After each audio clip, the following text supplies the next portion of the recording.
On the packet, it's like the second day, so at the top it says how much do fans like Justin Timberlake day 2. So it looks kind of similar to the first day 1, but it says day 2 on top. So we are behind a day on stuff, but we're gonna be able to catch up. It'll be fine. We're still gonna have the test like on the same date in like a week and a half, something like that. But yeah, so we're gonna do a couple more sampling methods, and we're also gonna talk about some types of bias, and that'll be it. And so in the second period, we had like 25 minutes left over at the end. So that means y'all are gonna have like a lot of probably extra time, but that's okay. So it's just kind of a shorter one. So yeah, so what we're gonna do is we're gonna talk about the simple random sample again. I'm gonna go over stratified again. Then we're gonna talk about cluster, systematic, and then some bias. Okay. Alright, so let's see. So the first one, so let's just remind ourselves on the simple random sample. So what that is just like your basic giving every single person or individual thing in your sample like an equally likely chance of being selected. So kind of the easiest way to do that is like here we are at the Justin Timberlake concert. You've got him here, there's 50 total seats, and it's like sold out show. So step number 1 is have some sort of numbering process. So like for Bryan ISD, y'all already have a number. We all have numbers given to us, like our IDs. But like if you don't have numbers, labels. So I'm gonna say label, in this case, seats, or you could say people, 1 through 50.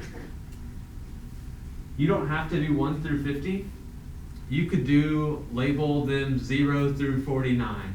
You could label them even numbers from 200 to 400 or something. I don't know. You can do whatever numbers you want, or you can just be pretty normal. So yeah, label them like that.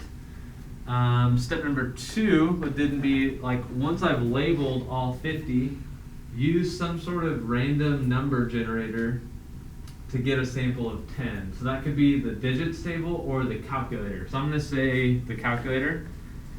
So I'll say use calculator. And then you could even like write out what it would look like on the calculator. So it would be like rand int, that's what it pops out to on the calculator, speak 1, 50, sample of 10. So that's going to give us 10 random numbers. But the other important note there is if you get a repeat number, I don't want to sample the same person twice. So do another one and take like the first number that it gives you out of that sample. So use calculator, get random 10 numbers. The third step is then like survey or sample, whatever, survey those 10 people, those 10 seats or whatever. Either way.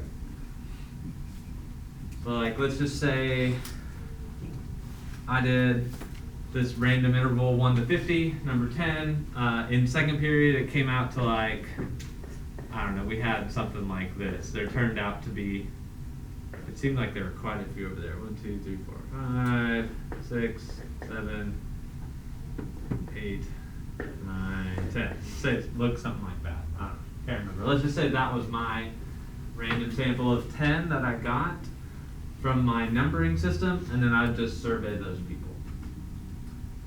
So simple random sample, it just gives us an equally likely chance for everybody. It does take some time if like they're not already numbered. You have to go through and number them and then find all those numbered people and give them the survey and ask what they think.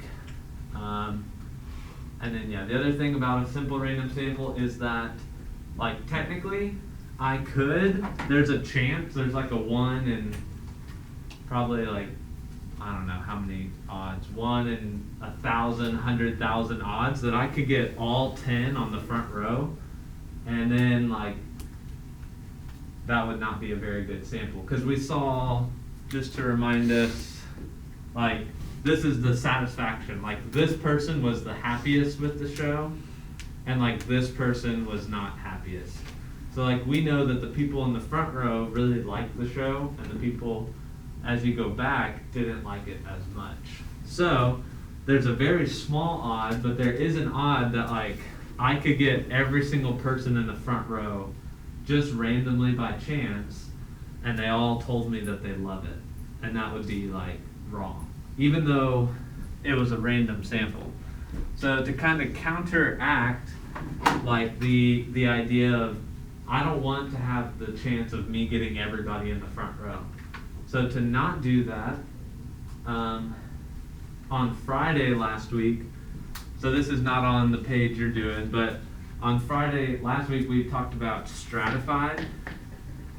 So stratified, and to counteract the not wanting to have everybody in the same row, because we know the people in the first row will probably like it more than the last row, we split them into stratas by row, because I thought there was a difference, and there was. So like, I use the example of like Bryan High.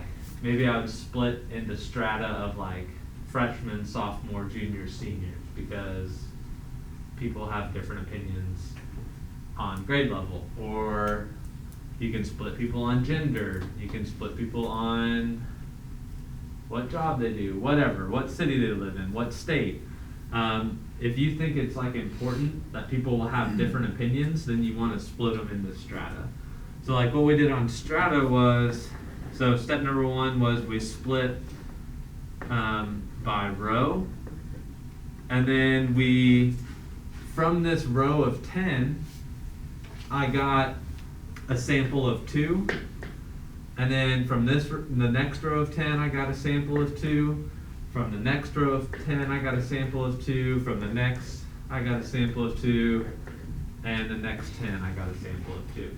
So stratified was then on each row, you do an SRS of those 10. And then you go to the next one, the next one, the next one. It's good because it helps us guarantee that like I've got at least a couple from each. Because when like if I come back here, it guarantees that I'm going to get some highs and some of these low ones. I'm going to get a mixture. So that was Friday. Talked about those. And so stratified, it takes a little longer because you have to first split everybody, and then you have to number them, and then you have to do it section by section, pull some out. But it is kind of the best process for like getting a really accurate answer. It just takes the longest to do. But if you want super accurate data, then that's kind of stratified. Okay, so that's stratification. We're going to talk about cluster. So number 2 is going to be, method number 2 is going to be something called cluster sampling.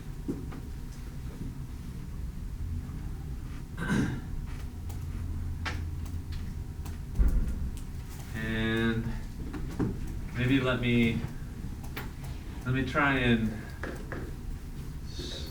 just get something else here first. So strata and cluster. So these get really confused with one another, and there's some important differences between the two before I kind of do the method. So because they both split into groups, so these kind of get confused. But on strata, what we do is we split on like some sort of group, like I said, male, female, your age, whatever. So you're split on homogeneous. Oh, I don't think I went anywhere near spelling.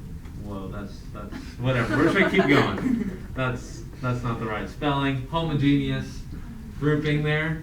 Cluster is gonna be hetero, and I guess I've lost it for genius. So it's a heterogeneous group, and I'm not even gonna spell it out because I think I did better.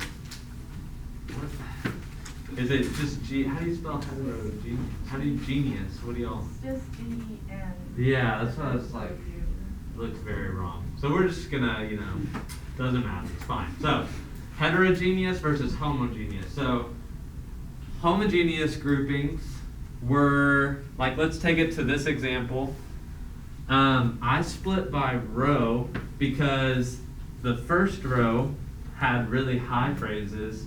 The second row had like the next highest. Third row, fifth row had like the least. So I split by row, and they were homogeneous based upon like enjoyment level.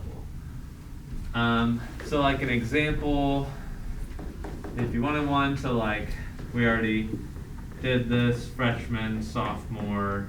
Well, actually, that's kind of hard to do for clusters. So let's do like men and women. Let's say I'm sampling like the city of Bryan here. Okay, so like a cluster for like the city of Bryan, College Station, or whatever. So cluster is supposed to be heterogeneous. Inside of that group is supposed to be a mixture of like everybody in the city, is what that means. Homogeneous would mean like it's only a sample of women, only a sample of men. Cluster is inside of that, I really want to represent everybody. So what I did, I thought like clusters of our little area could be like zip codes, which now that I think about it, you can have men and women in the zip codes, but like zip codes have different opinions. But anyways, let's just go with like zip code, because inside of that zip code, there's an equal mixture of like men and women. It's not like the 77802 zip code has like all the men or something like that. So this zip code is equally representative of everybody. So 77802, 803, 845, whatever the ones we have in the area. And so, yeah, let's just go through this. So on Strata, we were homogeneous, and then we did a simple random sample from each group. So like from each row, I took 2 people from the first, second, third, fourth, fifth. This one is different because what we're going to do is we're going to do an SRS to choose groups. So like, let's say zip codes. I do a simple random sample of all 6 zip codes in the area. And I got 77803 and 77845. I would then sample everybody in those 2 groups, and only those groups. Does that kind of make sense? Like kind of the example here would be like the lunches. Those are kind of mixtures of everybody. And let's say I did a simple random sample and got B lunch. And then I sample everybody in B lunch to be in my survey. So an SRS to choose group, then sample all of the group. All those people in your group are in your survey, in your sample or whatever. So they're kind of similar, but they're different. They're in groups. One of them you sample the entire group, the other one you just choose from each group. So let's do it. Let's look at the concert one. So how are we going to do cluster on this one? So we know that the rows have an impact. So what we're going to do is, instead of doing the rows, we're going to sample by columns. And so I'm going to split the columns into numbers. Like this is column 1, 2, 3, 4, 5, 6, 7, 8, 9, 10. So I'm splitting them up and down into columns.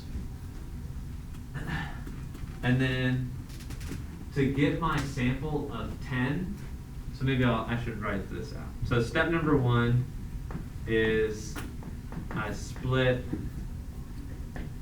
groups into 10 columns.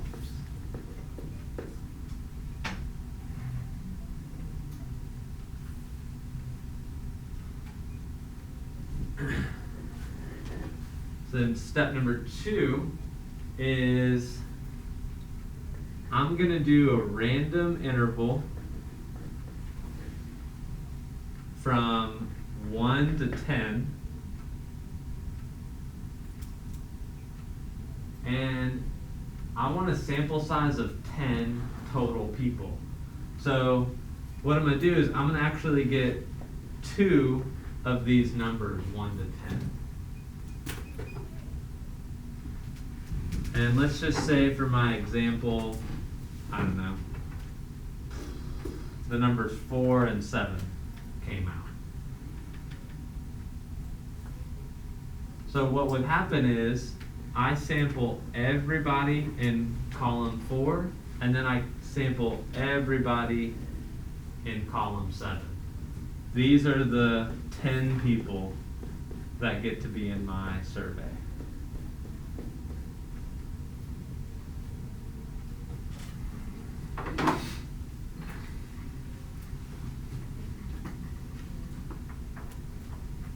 Okay, so then I guess, so then step number 3 would be like sample everyone in columns 4 and 7.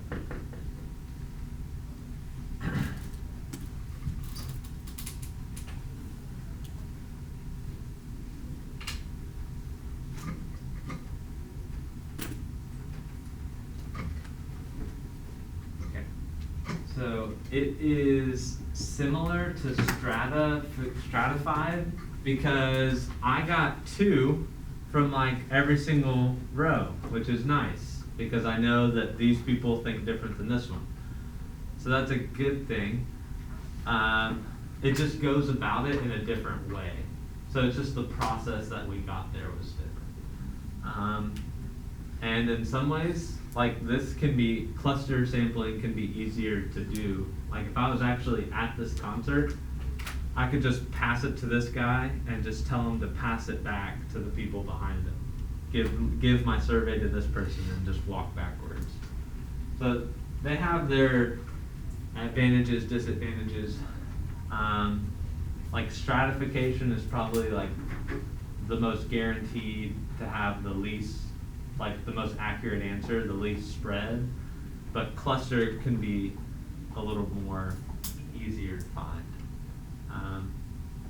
Okay, so like cluster, I split them into heterogeneous groups, and then I choose however many groups I need to have my sample. In this case, I needed to choose 2 groups to have a sample of 10, and I did everybody. Stratification was just choose any 2 from each of those rows, and it comes out. Okay, and then the last one, and we're going to do an example on the check your understanding of these 2. So we'll do a couple. But this last one is called systematic sampling, and it's probably the easiest of the random samples to do, but it's also like the one that probably doesn't give the most accurate answer. It could have big variability, like big spread of answers. Okay, so what you do in a systematic sample is I just take everybody, and what I'm going to do, my first step is So the first step is we're just going to randomly select where to start out at. So like the first step in a systematic sample is I'm just going to randomly choose. So I'm going to do a random interval from 1 to 50, and I'm just going to figure out where do I want to start sampling at. And so let's say I came up with a number. Let's say it popped out the number 12. So what is that? 11, 12. This person is where I'm going to start. And so systematic works, I randomly choose a starting location, and then I systematically do like every blank person I'm going to give a sample to. And this number is like up to your choosing. You can just make this number up, and then as long as you make this a random starting place, this number doesn't matter as much. So like you just randomly choose, like I'm gonna go down to the cafeteria and pick a random place to start using a calculator or something, and then I'm gonna sample every 5th person and ask them what's their favorite season of the year or something like that, or whatever. So like on this case, I would start at the 12th person and I would survey that 12th person, and then they chose to do every 7th person. So we're gonna go like 1, 2, 3, 4, 5, 6, 7. And I'm gonna keep going like 1, 2, 3, 4, 5, 6, 7. I sample that person. And I'm just gonna do that until I get to 10 total people. So I would go down to the lunchroom, whatever, choose a random starting place, survey every 5th person until I get my total. That's what systematic is. So I'd keep going. I can keep doing it. 1, 2, 3, 4, 5, 6, 7. And you just keep going in that order until you get 10. Okay. So that is systematic.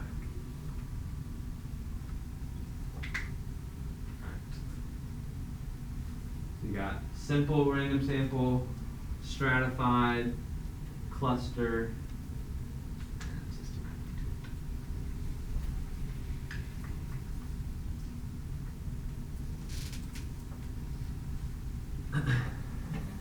And so these are just ways to like figure out how can I get a random sample of people.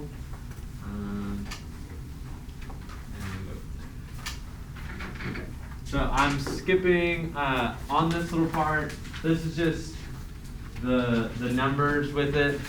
The dot plots are like, we could have done like all of y'all get your own data, and then we've got these different dot plots. I just kind of have skipped over that. So we're not doing that. We're gonna look at the check your understanding like on the next page. So the check your understanding.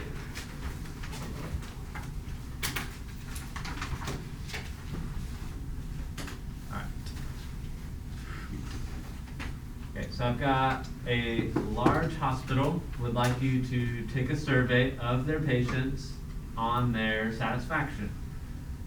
The hospital has 10 floors, and each floor has 15 rooms on it.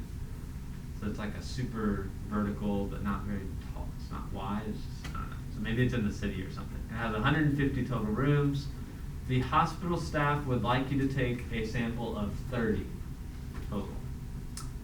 Okay. So step number 1 is we're going to do a stratified sample. But let's just say if I did a simple random sample. A simple random sample would be number the rooms 1 to 150, get an SRS, or get a calculator and get 30 random numbers and go sample those people. That would be simple random. Okay, so let's do stratified. So stratified is I want to split into some sort of homogeneous grouping that I think can have an impact. And so typically at hospitals, different floors do different things. Like there's a maternity floor or wing, and there's like a surgery floor, and there's this other floor or whatever. So what I did on my paper, and we did in second period, is we split the stratas into like the floors, because different floors do different things. So maybe the surgery doctor really sucks, and like he gives like has bad reviews or something like that. So step number 1 is I'm going to split into groups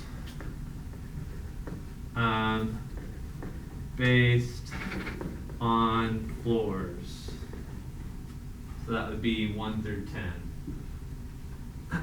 Because again, like maybe I think the first floor nurses are nicer than the 10th floor nurses. Something like that. I don't know. So split into groups based on floors. Step number 2 is I want a sample of 30. I split it into 10 floors. So let's see, so 10 floors, 30. So that means I need 3 from each floor. So I need to do from each floor. So step number 2 would be label each floor. They have 15 rooms. So I'm going to label each floor rooms 1 through 15. So I give everybody a number. They probably already have a number rooms, but we don't know them. So we're going to say 1 through 15. And then for each floor,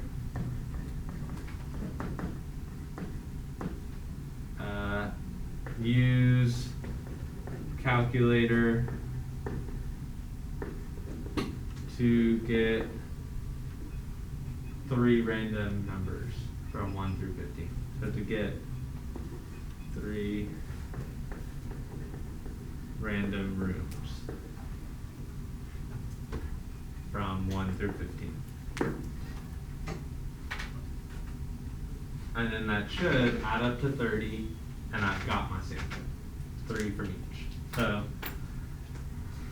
the second floor nurses who do a great job get represented, and the 8th floor nurses who are angry all the time also get sampled. So it's equally likely on every little thing. Okay. So that would be stratified. So split into groups, label the floors, use the calculator to get the 3 random samples, and I guess step number 4 would be, like survey those selected. So what would the number look like? Would be like 1, yeah, so like on this one it would be like 1 through 15, and I want a sample of 3. Yeah, because there's like 15 rooms on each floor. And you're doing 1 column in your view, or 1 row. Yeah, I'm doing like 1 floor of rooms, yeah. And they say on each floor it has 15 rooms. Mm-hmm. And then I want to get 3 of those 15 from each floor. Yeah. With this, without like a picture, it can get kind of confusing with the numbers. But yeah, like just think about it. Been watching the Great British Baking Show, so I'm thinking about cake. And so it's like, think about your layers, and like in that layer you're gonna choose 3. And, no, that doesn't make sense at all. But anyways, I guess I'm just thinking about cake. It's delicious. Whatever. Okay, so yeah, that's stratified.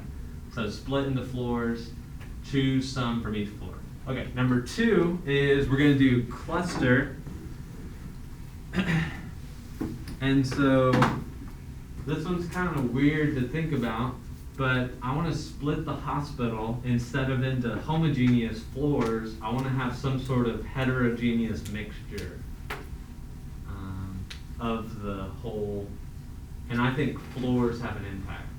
So I want to have some sort of grouping to where I can know that in that group they represent all the floors. So what we came up with in second period was, I'll draw you a picture.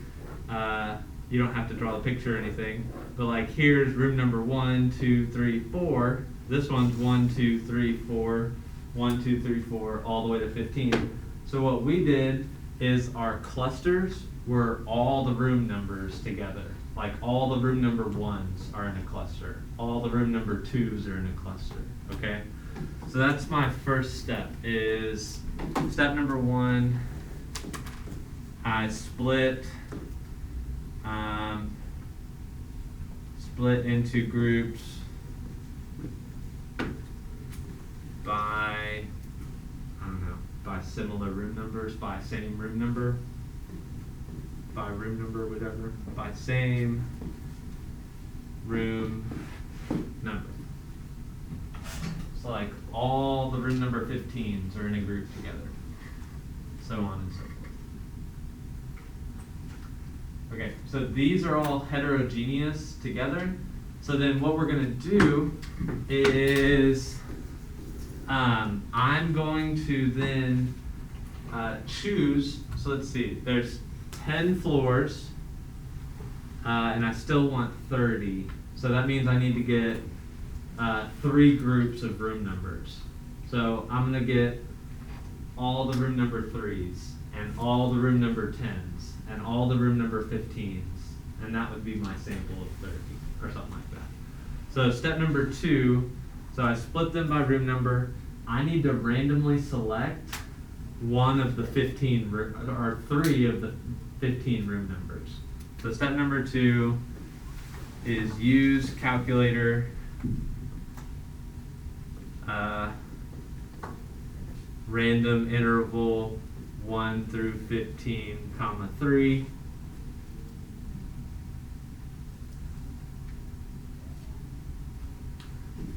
To get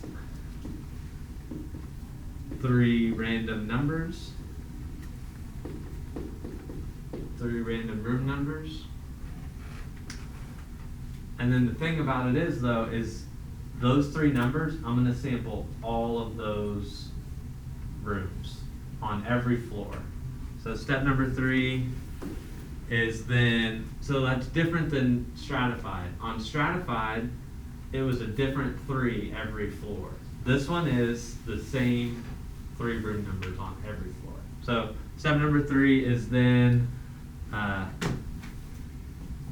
sample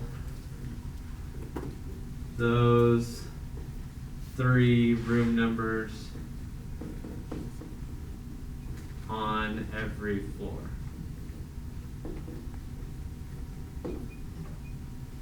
It's like it's just a straight down slice of the hospital. All the room 3, 10, and 15s, whatever. Okay, so they end up doing the same thing, it's just different ways of collecting it.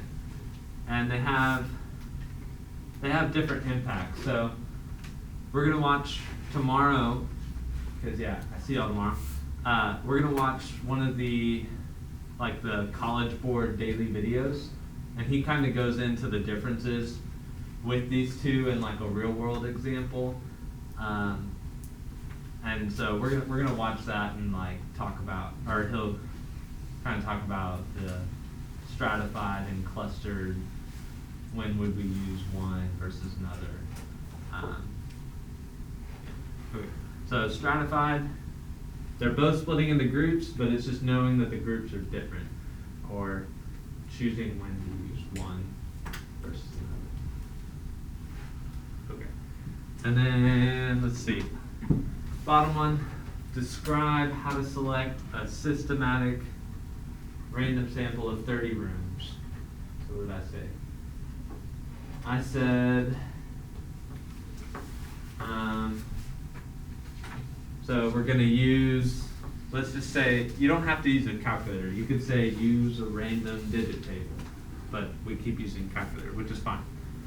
So use a calculator to, we're basically going to choose a starting spot, a starting location. So use calculator. I guess I'll write out the calculator speak, random interval 1 to 150, because that's how many rooms there are in the whole hospital. Wait, so that example we did, Yep. I think Friday, when we did with the paper thing, Mm-hmm. was that as systematic? Because we started in different places and Wait, so how'd the paper thing go? Wait, what paper? there was the one with all the, Oh, yeah, like with the Beyonce? yeah, with the random number type. That one, no, that one's not systematic because like instead of using a calculator to get our random numbers, we were using the random digit table. So like right here, wherever we say calculator, you could just say use a random digit table to get 3 random numbers. So yeah, that wasn't quite systematic. Systematic would be like if we started at word number 3 and went like every 10th word. Oh, okay. Yeah. So that would be like use calculator, whatever, to pick starting room number. And then the thing that's systematic is about it is, let's just say we choose every 75th one. 75th and there's only 150. Let's go like every 8th room. How about Are you that? trying to get 30 rooms? Yeah. So it would be every 75 rooms, starting at 1. So you'd go 1, 75, 150, 2, 76. See, that's like too big. There's only 150 total rooms. In the whole building? Yeah. I thought it was on every floor. No, there's 15 on each floor. Okay. Yeah. Okay, so to pick a starting room number, and then I would say then sample every, let's just say like 8. How about that? So then sample every 8th room from there. So let's say we started at room number 40, then I would go 48, I shouldn't have started so high, 48, 56, 64, 72, 80, okay, I'm done. 88, I got that one. So then you just keep going like every 8th room number from there. The thing that makes it random is that you chose a random starting spot and then you went every blank from there. You just choose a random spot and then go until you have 30 rooms? Yep. Yeah. Okay. Yeah. So you have to be careful not to choose too big. Yeah, cause like let's go for like Bryan High here. Like I'm gonna go down to like the cafeteria and there's, I don't know, let's just say 300 people in the cafeteria. And I'm gonna start somewhere and choose every 100th person. Like, so I'm gonna go person number 43, 143, 243, and then I have to circle back around and go to like person 40 something. So that's just like too big. I don't want to circle through the people that much. So if I have like 300 people, you could go like every 12th person or something. It depends upon your sample number. Oh, yeah. Like, it doesn't make sense to like keep rounding about so much. Okay, so that would be systematic. Yeah, systematic sample. I go down to the cafeteria, have some sort of random starting spot at a table, and then choose every 12th person to ask, I don't know, how much do they love math or something, whatever. Okay, so systematic, cluster, stratified, and the differences between the two. So we'll keep it at that. Let's see, we got a few minutes to lunch, so we'll stop there, and then after lunch we're gonna do a few more things on bias. So like a couple more like types of bias, and then we'll be done.